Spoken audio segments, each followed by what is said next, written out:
에베소서 5장 15절로 18절의 말씀입니다.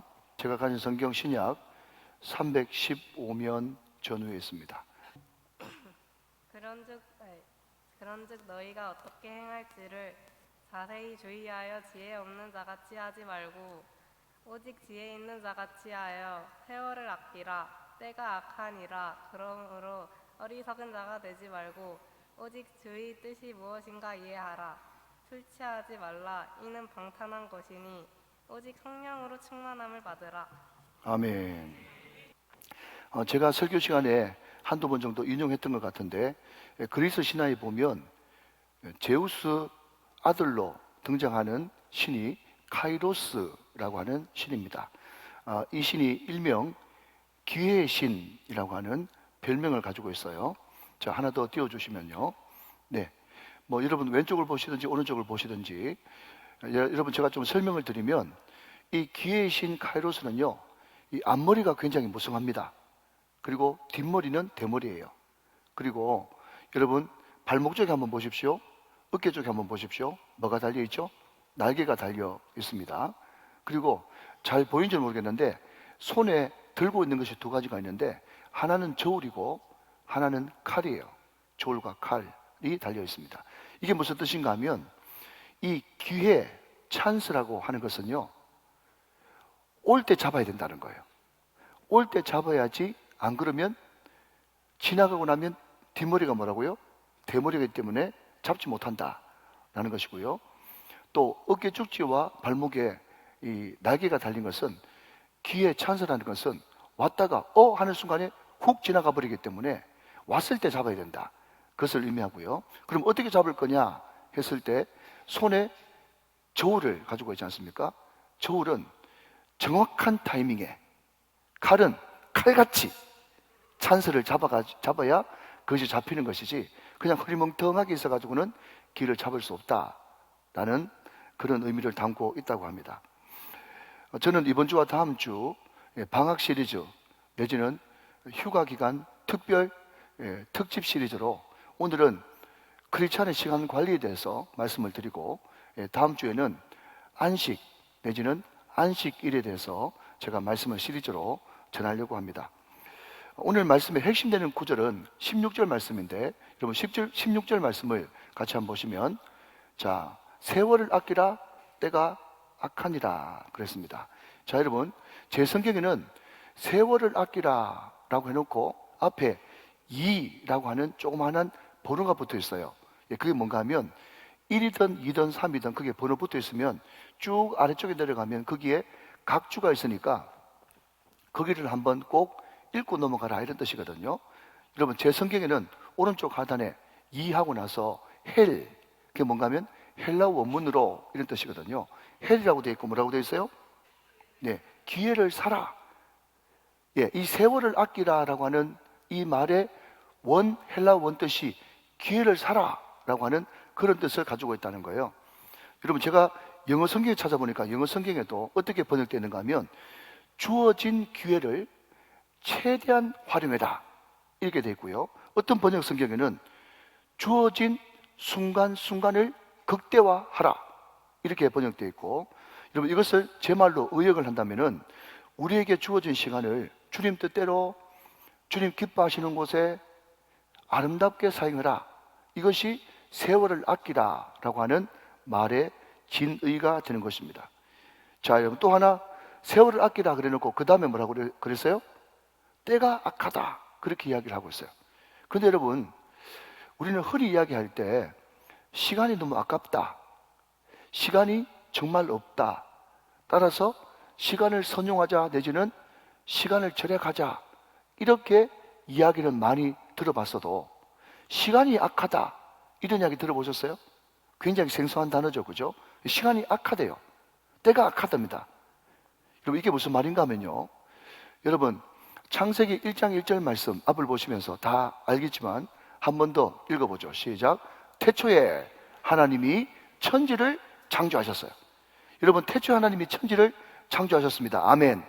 그런데 하나님이 천지를 창조하실 때 해와 달과 별들과 짐승과 사람, 1월 성신만 하나님의 창조물이 아니라 하나님이 가장 먼저 창조하신 것은 바로 태초라고 하는 시간이라는 거예요. 시간. 자, 여러분, 이런 이야기 처음 들어보셨죠? 예, 물론 들어보신 분도 계시겠지만, 여러분, 시간이 하나님의 창조물이다 하는 것입니다. 자, 여러분, 이 시간이라고 하는 이 주제가 굉장히 어려운 주제거든요. 한번 들어보실래요? 자, 여러분, 하나님은 언제부터 계셨죠? 영원 전부터 계셨고, 이 지구가 멸망하고 우주가 다 꺼진다고 할지라도 하나님은 영원히 계시는 분이십니다. 영원 전부터 계시고 영원 후까지 영원토록 계시는 분. 그래서 그분의 별명을 우리는 뭐라고 부르는가 하면 지존하신 주님 이름 앞에, 지존파가 아니고, 원래 지존은 누구한테만 붙이는 거예요? 하나님께만 붙이는 거예요. 지존이 뭔가 하면 영원 전부터 계셨고 영원까지 계시는 분, 그게 지존하신 하나님입니다.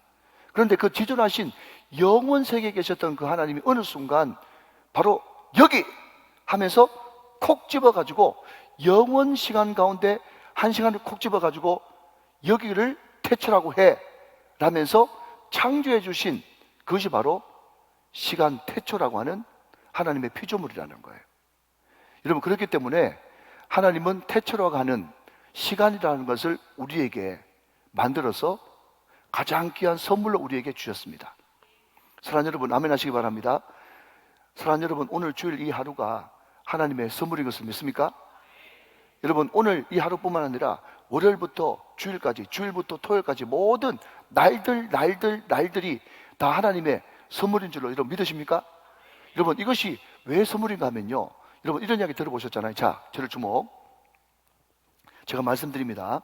저는 설교 원고 안 보고 설교하는데 여러분이 자꾸 밑에 보시면 저도 이렇게 하고 설교한다고 제가 여러 번 말씀드렸어요. 자, 여러분 저를 보십시오. 여러분, 이런 이야기 들어보셨습니까? 이 오늘이라는 것이 얼마나 귀중한 시간인가 하면, 제가 이번 주간에도 장례식 2건이나 하고 왔는데, 어제 돌아가신 그분이 그토록 살고 싶었던 내일이 오늘이에요. 맞죠? 그죠? 예, 어제 돌아가신 분이 오늘 너무너무 살고 싶었지 않겠습니까? 그런데 오늘 못 살고 어제 돌아가셨어요. 그러니까 어제 돌아가신 분이 그토록 살고 싶었던 내일이 오늘이다 하는 거죠. 또 하나, 여러분, 저에게 있어서 오늘은 어떤 날인가 하면요, 제 남은 인생이 언제인 줄 모르겠지만 제 남은 인생의 가장 젊은 날이 오늘이에요. 이종우 장로님 아시겠죠? 그죠? 우리 장로님께서 우리 백수를 하실 텐데, 그럼에도 불구하고 남은 세월이 20년 남았든 30년 남았든 상관없이 내 남은 인생의 가장 젊은 날이 오늘이에요. 그렇기 때문에 여러분, 오늘은 너무너무 소중한 날이고, 하나님의 최고의 선물이 오늘 우리에게 새날을 주신 것이 최고의 선물이라는 것입니다. 자, 여러분 생각해 보십시오. 오늘이 나에게 주신 최고의 선물이 이 날이다 라고 생각하는 사람들의 삶과, 마지못해서 죽지 못해서 억지로 사는 사람들의 오늘과 삶의 질이 어떻게 같을 수가 있겠어요? 다르죠? 여러분, 하루하루를 소중하게 생각하는 사람이 크리스찬이고요, 굳이 크리스찬이 아니어도 오늘 정말 이 날은 나에게 너무너무 소중한 날이야 라고 생각하는 그 사람들의 삶의 질과 마지못해서 억지로 죽지 못해서 사는 사람들의 오늘은 완전히 삶의 질이 다르다 하는 것입니다. 여러분, 그런데 말이죠, 이 시간이라고 하는, 오늘이라고 하는 이 하루가 말이죠, 너무 소중하기 때문에 여러분, 마귀 혹은 사단이라고 하는 놈도 항상 하나님 따라쟁이에요. 항상 하나님 흉내내고 그냥 도용하고 카피하는 놈이거든요. 그렇기 때문에 이 마귀라고 하는 놈도 어떻게 하든지 이 하루를 누구 뜻대로, 하나님의 뜻대로가 아닌 자기 뜻대로 어떻게 하든지 마귀가 좋아하는 쪽으로 이 하루를 보내게 할까, 수시로 우리한테 찾아와서 시시탐탐 노리고 유혹하고 넘어뜨리려고 하고, 또 그 시간으로, 마귀가 원하는 시간으로 잡아 끄는 것이 마귀의 속성이라는 거죠. 여러분, 그렇기 때문에 여러분, 시간은 영적 전쟁인 것입니다. 이 시간을 주님을 위해서 쓰는가, 아니면 마귀를 위해서 쓰는가, 영적 전쟁이라는 것이죠. 그렇기 때문에 여러분, 시간을 절약한다는 것은 없어요. 왜 그런지 아십니까? 어차피 시간을 써야 되거든요.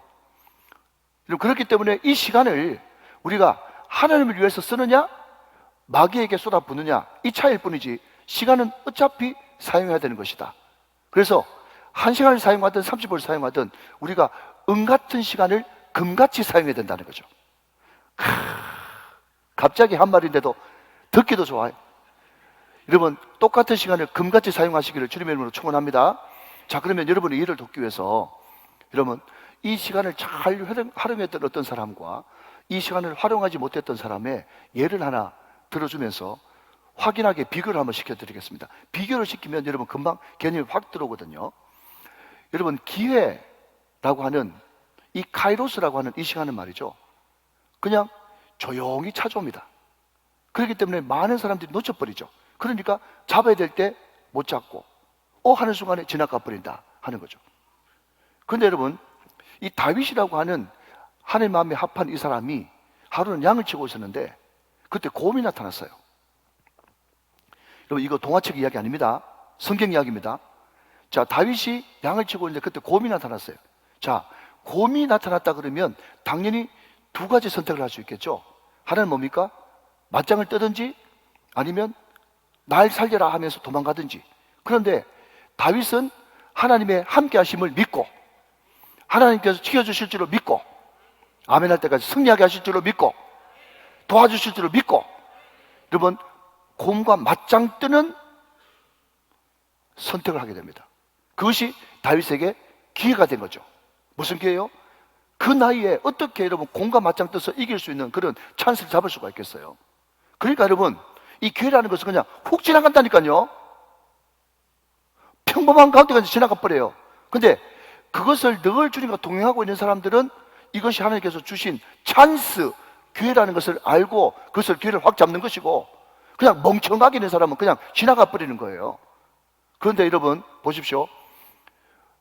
고기도 먹어본 사람이 먹고, 지난주에 말씀드린 대로 이기는 것도 습관이 된 사람이 있다고, 밀물처럼 이기는 것이 습관이 된 사람은요, 그 다음 기회가 또 찾아오는 겁니다. 이번엔 여러분, 두 번째 기회는 하나님의 섭리 가운데서 도시락 배달이었어요. 이것을 여러분 전문용어로 쿠팡맨이라고 불러요. 다윗이 여러분 쿠팡맨으로 이제 도시락 심부름했죠? 누구 심부름요? 아빠 심부름했습니다. 근데 아빠 심부름 해가지고 도시락 배달 가는데 이게 웬일입니까? 이스라엘과 블레셋이 전쟁이 붙었는데, 전쟁 붙은 지가 오래인데 그냥 서로 대치만 하고 있는 거예요. 대치만. 그런데 가만히 보니까 아니 구척 장사 이 골리앗이 말이죠, 3m 가까운 이 거인이 나타나가지고 막 이스라엘 백성들을 조롱하고 있는 거예요.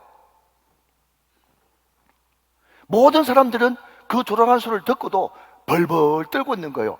다시 한번 결론부터 말씀드리면 찬스인 줄도 모르고 벌벌 떨고 있단 말이죠. 그런데 다윗은 하나님과 동행했던 사람이었기 때문에 그 찬스를 놓칠 리가 없죠. 그래서 아니 이놈이 도대체 누구간데 하나님과 하나님의 군대를 모여 가느냐, 그러면서 너는 칼과 창과 단창으로 나오고 있지만은 나는 만군의 여호와 이름으로 나간다 하면서 그 기회를, 찬스를 놓치지 않고 붙들었단 말이죠. 사랑하는 여러분, 하나님과 동행하고 늘 끼어있는 사람에게 많은 사람들은 그냥 훌쩍 지나가 버리는 그 기회, 그 카이로스의 시간이 그 사람에게는 찬스로, 기회로 붙들 수 있는 기회가 주어진다는 거예요. 사랑하는 여러분, 다윗 같은 영성의 사람 다 되시기를 주님의 이름으로 축원합니다. 근데 반대로 여러분, 사사기라고 하는 그 성경에 보니까 사사기 12장에 우리가 흔히 신학자들이 부르는 소사사 3명이 등장합니다. 여러분, 이름이 누군가 하면요, 이름이 입산, 엘론, 압돈이라고 하는 사람이에요. 여러분 혹시 들어보셨어요? 예, 이것을 아는 사람은 성경을 꽤 많이 읽는 사람이고 오늘 처음 들어보는 사람이 있을 거예요. 사사인데 말이죠. 여러분, 사사가 누굽니까? 그 당시에 정치, 경제, 행정, 사법, 종교, 이 모든 것들을 다 잡고 있는, 왕은 아닌데 왕 비슷한 대단한 위치의 사람이 사사입니다. 그런데 이 사람들이 있었는데 오늘 등장하는 입산, 엘론, 압돈, 이 사람은요, 사사기 12장에 등장하는데 세 사람 통틀어 봤자 8절밖에 안 나와요. 여러분, 시간이 아까워요. 그렇기 때문에 그 중에 한 명, 입산이라고 하는 사람에 대한 스토리를 한번 읽어보겠습니다. 어렵지 않습니다. 3절밖에 없으니까. 자, 여러분 성경 한번 보실까요? 사사기 12장 8절부터 10절까지 제가 한번 읽어볼게요. 자, 눈으로 한번 확인해 보세요. 그 뒤를 이어 베들레헴의 입산이 이스라엘의 사사가 되었더라. 9절. 그가 아들 30명과 딸 30명을 두었더니 그가 딸들을 밖으로 시집 보내고 아들들을 위하여는 밖에서 여자 30명을 데려왔더라. 그가 이스라엘의 사사가 된 지 7년이라. 10절, 입산의 죽음에 베들레헴에 장사되었더라. 끝이에요. 그런데 여러분, 사사가 된 지 7년에 죽었어요. 사사는요, 종신직입니다. 임기제가 아니에요. 죽을 때까지 사사예요. 그런데 사사를 7년밖에 못하고 죽었다는 걸 보면 이 사람이 상식적으로 생각해 보십시오. 대답하셔야 돼요. 오래 살았다, 빨리 죽었다. 빨리 죽었어요. 어떤 사람은 여러분 40년 동안 사사도 했거든요. 7년 동안 하고 죽었다는 거 봐서 오래 살지도 못했어요. 그런데 놀라운 것은 아들 30, 딸 30이에요. 여러분, 한 부인한테서 아들 30명, 딸 30명 낳을 수 있나요? 여보세요? 너무 부끄러워하지 마시고 대답해 보세요. 못 낳죠? 그러니까 일단 여러분, 아들 30, 딸 30이었다는 말은요, 엄청나게 부인이 많았다는 거예요. 그 당시 여러분 부인 데려오려고 그러면 엄청난 지참금 줘야 되거든요. 돈 부자예요. 그런데 이 사람이 여러분 사사라고 하는 그 하나님의 대리 통치인으로서의 그 귀한 직분을 가지고, 왕 비슷한 직분을 가지고 말이죠, 아들 30, 딸 30 놓으면서 여러분 화로운 생활을 했단 말이죠. 그런데 오늘 성경 말씀 뭐라고 얘기했는가 하면 딸들도 밖으로 내보내고 아들들도 밖에서 며느리 데려왔대요. 여러분 긴 말 할 것도 없어요. 혼인전책이에요. 그 당시에 이웃 나라가 좀 세력이 커지고 위협이 될 만하면요, 자기 딸을 주고 또 바깥에 있는 며느리 데리고 와가지고 결혼함으로써 정치를 안정시키는 것이 고대의 모든 나라들의 공통적인 정치 형태였어요. 무슨 말인가 하면 여러분, 이 입산이라고 하는 사람은요, 결혼 정책을 쓰고 많은 부인들을 데리고 애 많이 넣고 잘 먹고 잘 살고 등 따시고 배부르는지는 몰라도 그럼에도 불구하고 하나님을 위해서 기회를 전혀 선용하지 못하는, 자기한테 주어진 그 직분을 자기 잘 먹고 잘 살고 등 따시고 배부른 쪽에 다 써버리고 마는 그런 사람이 바로 입산, 엘론, 압돈이라고 하는 소사사였다 하는 겁니다. 여러분 제 이야기가 아니고 주석에 그렇게 나와 있어요.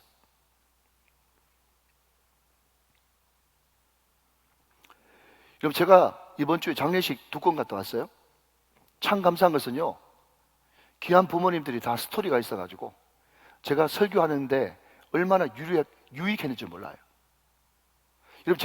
여러분 아시다시피 말 못하는 사람이 아니잖아요.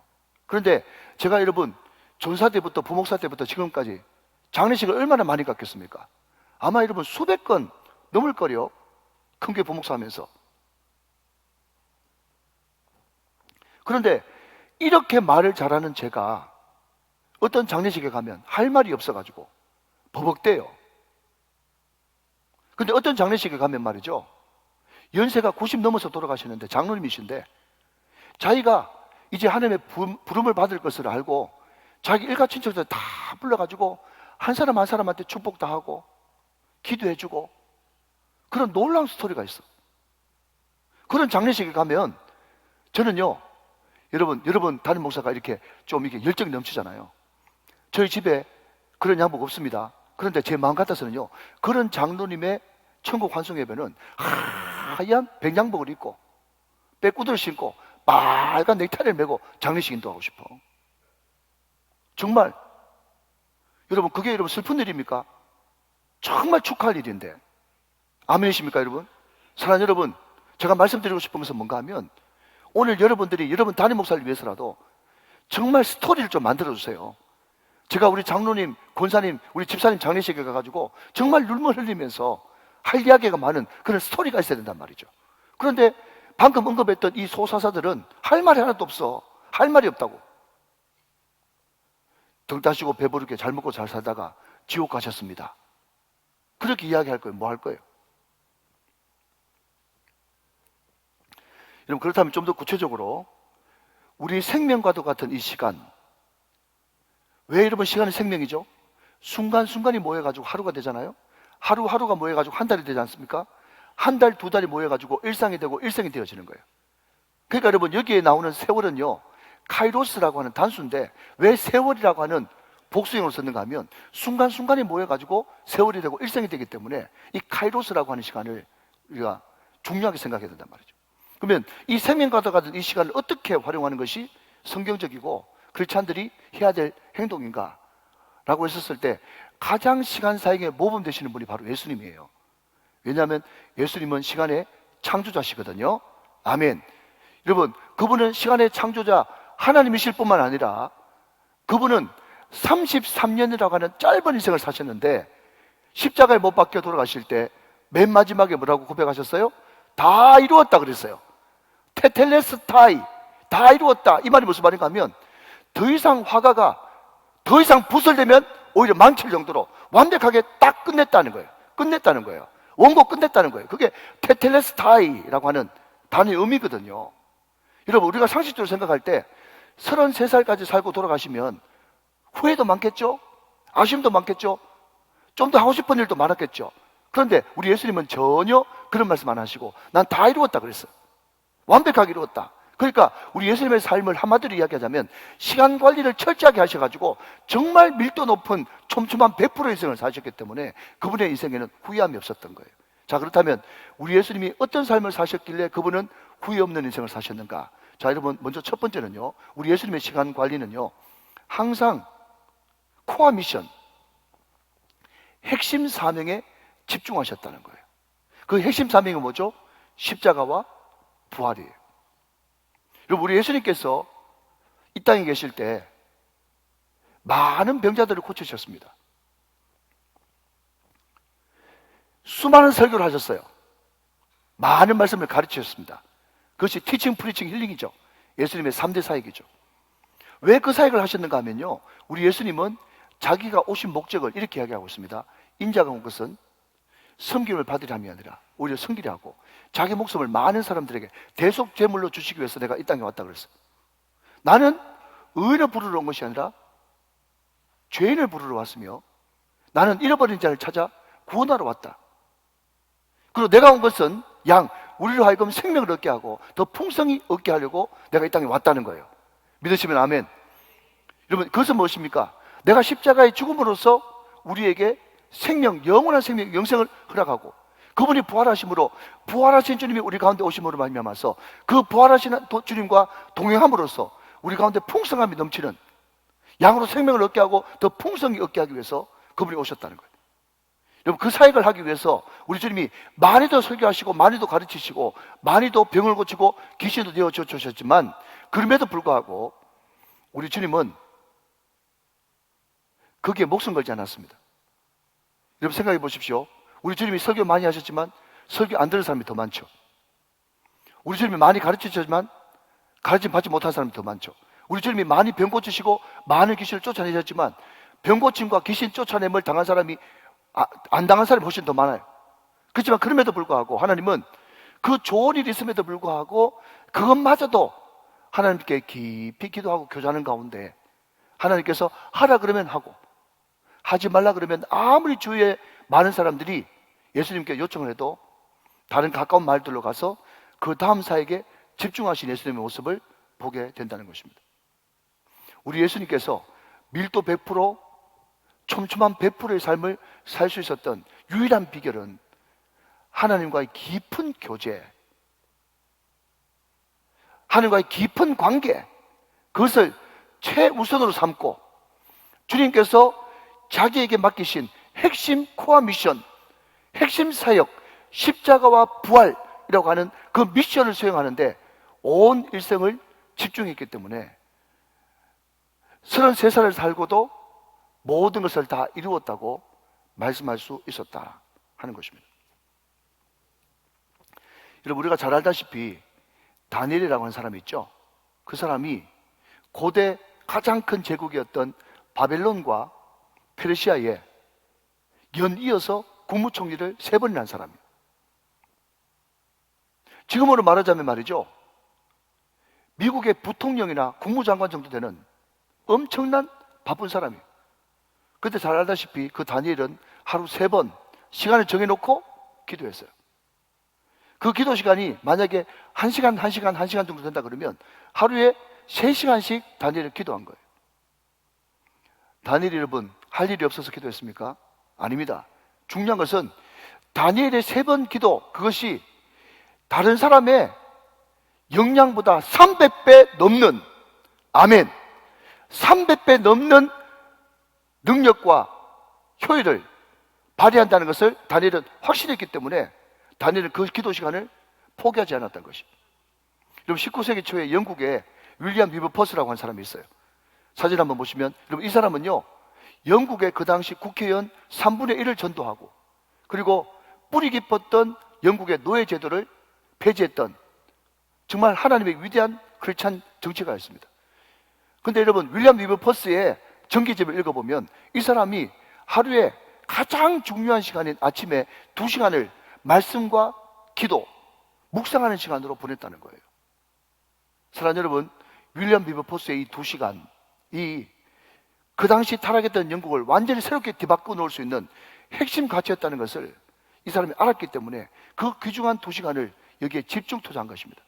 사랑하는 여러분, 우리의 시간을 잘 활용하기 위해서는, 세월을 아끼기 위해서는, 이 시간 관리도 영적 전쟁인데 이 영적 전쟁에서 승리하기 위해서는 먼저 저와 여러분이 말씀을 통해서 받은 사명이 있어야 되고, 나에게 주신 사명이 무엇인가, 그 사명이 있어야 되고, 그 사명을 위해서 내가 시간을 집중적으로 투자할 때 하나님은 시간을 금같이 사용할 수 있는 집중력을 우리에게 허락해 주신다는 것입니다.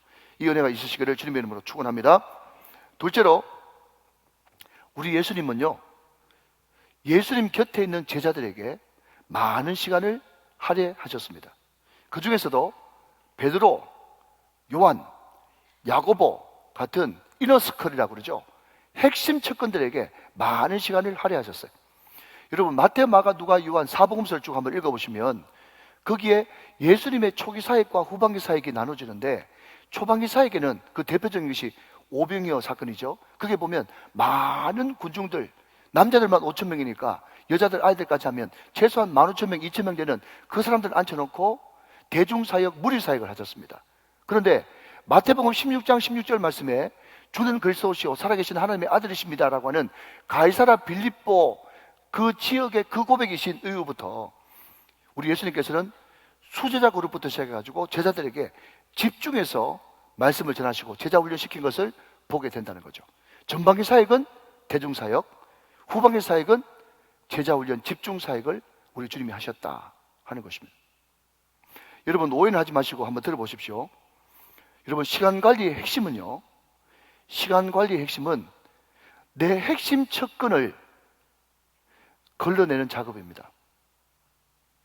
그러면 여러분, 이런 이야기 들으니까 좀 오해가 되시죠? 그러면 사람 가려서 사기란 말인가? 그게 아니고요, 우리가 정말 한정된 이 시간, 여러분, 물건은 빌려올 수 있지만 시간은 빌려올 수 없거든요. 그렇기 때문에 한정된 이 시간을 열심히 하는 것이 아니라, 열심히 뭐죠? 내가 열심히 하는 거예요. 잘 들으십시오. 우리는 열심도 해야 되겠지만 열심보다는 몰입해야 되거든요. 몰입. 몰입이 뭡니까? 주님께서 끌어들이는 시간이 몰입하는 시간이에요. 내가 열심히 하는 것은 열심히 하는 시간이고, 우리가 몰입돼야만 여러분 시간이 금같이 활용될 수 있는 거거든요. 자, 그러면 다시 여러분 본문으로 돌아가서, 하나님도 나중에는 제자 그룹에서 가룟 유다를 뺐어요. 그러니까 내 핵심 측근에 부정적인 사람, 나를 자꾸 하나님과 멀게 하는 사람, 늘 입에서 비비원불이 달리는 사람, 그 사람들을 집중해서 시간 관리함으로써 자꾸 내 측근에서 빼내는 작업을 하셔야 여러분, 우리는 시간 관리에 승리할 수가 있는 거예요. 예수님에게 12제자라고 하는 측근이 있었다면 바울이라고 하는 사람 가운데 디모데, 디도, 아리스타고, 브리스길라, 아굴라 같은 그런 핵심 측근들이 있었기 때문에 바울이 바울 될 수가 있었던 거예요. 물론 여러분, 여기에 내 신앙에 방해되는 사람의 불신자를 이야기하는 건 아닙니다. 뒤에도 말씀드리겠지만 분명히 하나님을 알고 믿는다고 하면서도 계속해서 나를 하나님으로부터 멀어지게 만들고 늘 부정적인 소리하고 또 비비원불이 입에 달려있는 사람, 그런 사람들을 좀 걸러내고 측근에서부터 빼내는 것이 시간관리 핵심이다 하는 겁니다. 좀 어렵죠? 그렇지만 여러분, 집에서 한번 묵상해 보시면 좋겠습니다. 여러분, 우리 생명과도 같은 이 시간을 어떻게 쓸 것인가? 나의 핵심 측근, 믿음의 동역자들을 위해서 밀도 있게 사용해라. 그래서 내 제자 그룹을 만들어야 되고, 나도 예수님처럼 평생 주님 앞에 가기 전에 12제자 정도 남길 수 있는 그런 사람이 되겠다고 생각할 때, 여러분, 우리는 시간을 효과적으로 사용할 수가 있는 거죠.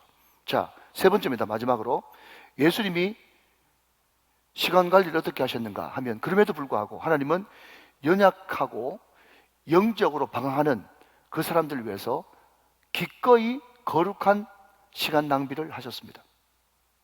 이게 중요한 거예요. 그럼 제가 좀 전에 우리 예수님이 왜 오셨냐라고 했을 때 마태복음 9장 13절 말씀에 보니까 내가 의인을 부르러 온 것이 아니요, 시작, 죄인을 부르러 왔다고 이야기했어요. 여러분, 유대인들에게 있어서 죄의 개념은요, 거리 개념입니다. 자, 한번 따라 하실까요? 죄의 개념은 거리 개념. 시작. 죄의 개념은 거리 개념. 이 말이 무슨 말인가 하면, 유대인들은 어떤 죄인과 가까이 할 때 거리만 가까이 있어도 그 사람은 죄가 오염된다고 그렇게 생각했어요. 그러면 여러분, 유대인들이 생각하는 대표적인 죄인이 누구냐 하면요, 남자는 세리고 여자는 창기였어요. 그 사람들이 죄인 중에 개수인데, 그 사람들과 가까이만 해도 죄가 오염되고 그 사람도 똑같이 더러워진다, 그렇게 생각했단 말이에요. 자, 그런 문화 인식 가운데서 우리 예수님이 누구를 제자로 삼았죠? 세리 마태를 제자로 삼았어요.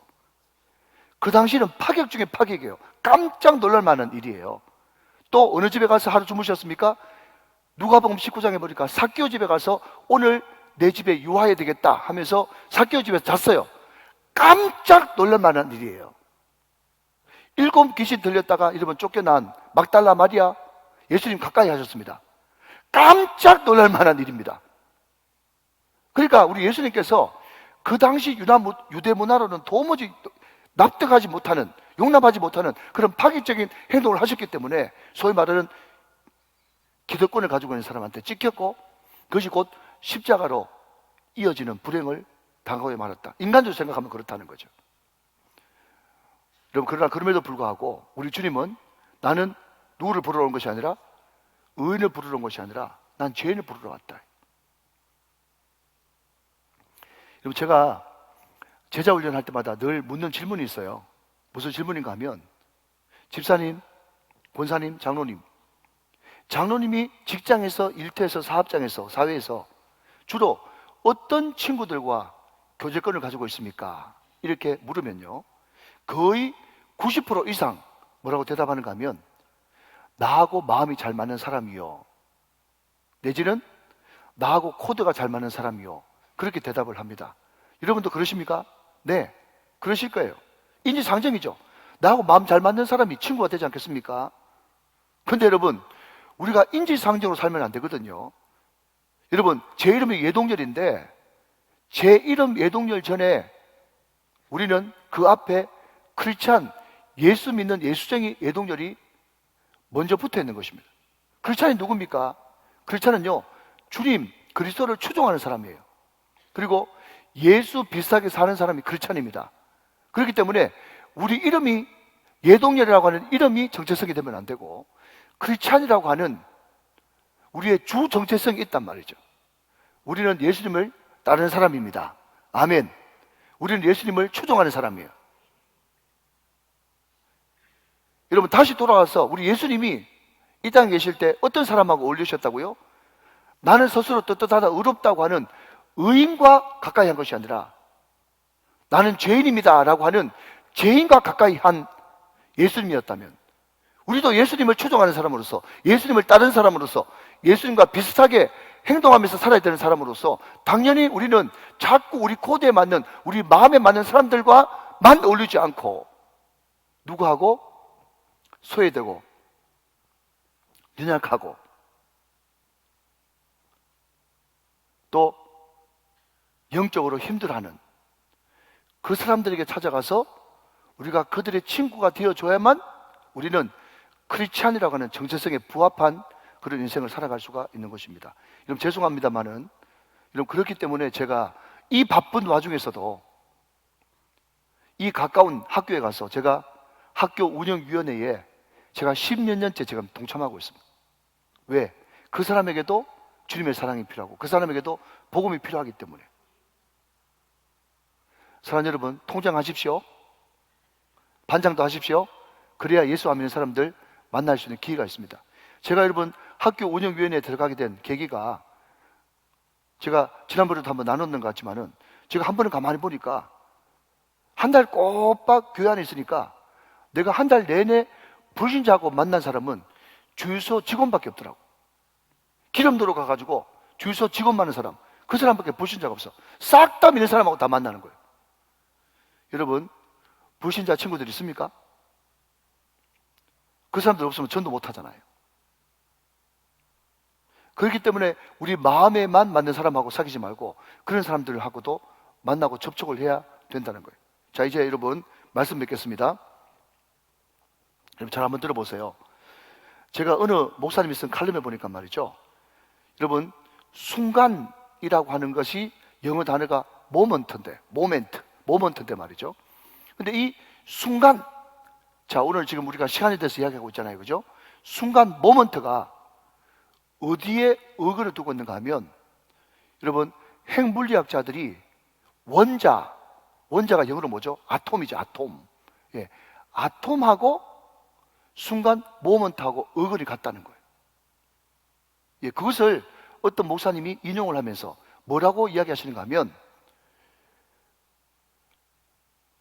그 원자라고 하는 아톰이라는 것이 아무것도 아니지만 핵물리학자 손에 붙잡혀서 핵분열을 일으키면 엄청난 폭발을 일으키는 핵폭탄이 될 수 있듯이, 순간순간 1초라는 것이 아무것도 아닌 것 같지만, 여러분 지금 예배 시간에 1초가 지나가고 있지 않습니까? 그런데 이 1초가 어떤 사람한테는 확 나한테 다가와가지고 인생을 뒤바꾸는 시간이 될 수 있지만, 어떤 사람한테는 눈 깜빡해가지고 조는 시간이 될 수밖에 없는 것처럼, 이 순간, 이 모멘트라고 하는 이 순간이 정말 거룩한 다윗과 같은 하나님의 자녀의 손에 붙들리면요, 이 순간을 통해서 엄청난 하나님의 역사가 나타난다는 거예요. 여러분 이것이 얼마나 중요한 줄 모릅니다. 이 순간이 어느 순간 나에게는 카이로스 기회 시간이 되어지는 것이죠. 오늘 이 시간이 바로 그 카이로스 기회 시간이 다 되시기를 주님의 이름으로 축원합니다. 자, 여러분 이스라엘 백성들이 미스바에 모였습니다. 사무엘이 미스바로 다 모여라 그러면서 영적 회개를 촉구했죠. 그때 그 사무엘의 촉구, 결단, 권유를 받아들여가지고 미스바로 다 모인 사람들은 영혼의 때를 만나고 영혼의 부흥기를 만나고 다시 한번 더 심령이 새롭게 됨으로 변화를 받는 미스바의 대부흥을 경험하게 됐죠. 그런데 여러분 한번 상상해 보십시오. 그 미스바 대성회에 참석 안 한 사람, 피치 못한 사정 때문에 참석 못한 사람도 있을까요? 있죠. 그 사람들은요, 그 부흥과 전혀 상관이 없었던 것입니다.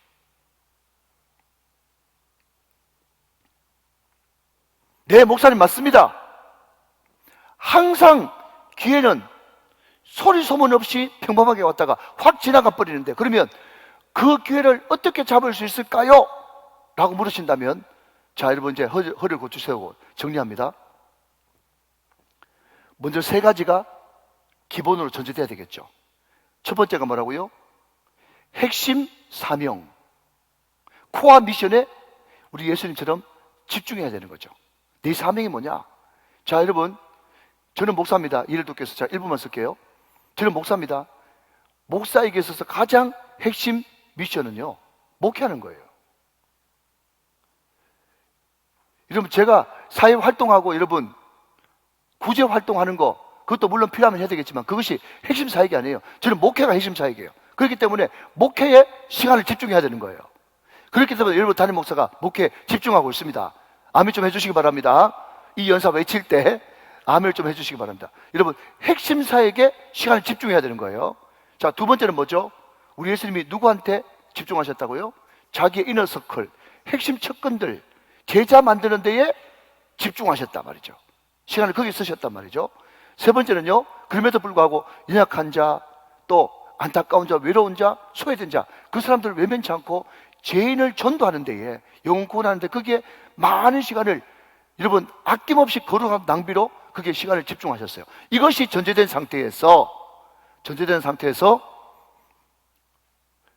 우리가 늘 교회에서 듣는 교회는 하나님 중심, 말씀 중심, 교회 중심인데, 그러므로 교회에서 여러분 끊임없이 여러분들에게 콜링하는 것이 있잖아요.